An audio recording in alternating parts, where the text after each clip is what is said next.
Good evening. We have a lot of news to get to tonight, but we begin with this. A look at the vaccine rollout and the incentives to boost numbers. Some employers like St. Luke's, St. Alphonsus, and Primary Health have been pretty direct.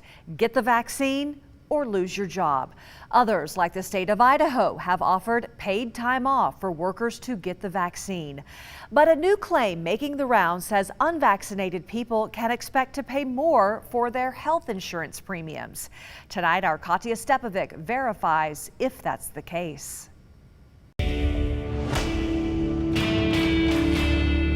We're seeing the headlines all over. Unvaccinated workers could end up paying $50 more for health insurance, or coming soon for the unvaccinated, a $50 monthly paycheck deduction from your employer.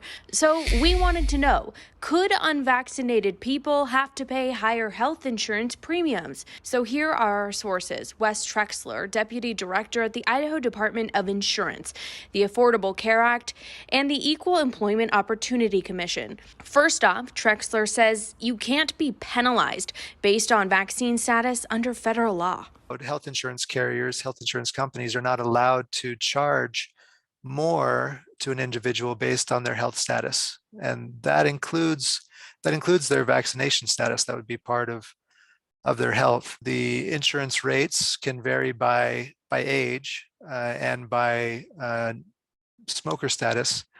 But it's prohibited by law for them to charge a person higher rates if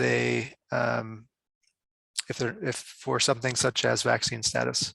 According to the Affordable Care Act, only 5 things can raise your monthly premium: age, location, tobacco use, individual versus family enrollment, or the category of your plan. But premiums are expected to raise across the board due to the pandemic.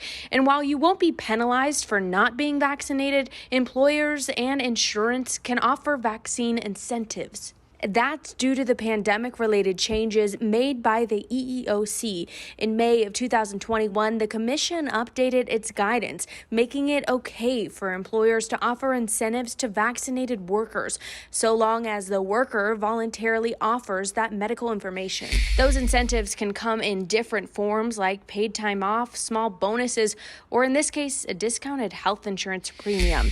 So we can verify, yes, unvaccinated people could end up paying higher premiums, but it's not technically a penalty. Instead, it's due to the potential discounts for the vaccinated. And this is sort of a new look at the vaccine incentive. So far, incentives haven't received very much support. According to a June survey by the Kaiser Family Foundation, 57% of people said employers should not offer incentives or cash bonuses for getting vaccinated. Kim. A lot of people also wondering, would they be grandfathered in if they already got their vaccine way back in the early spring, late spring? All right, Katya, thank you.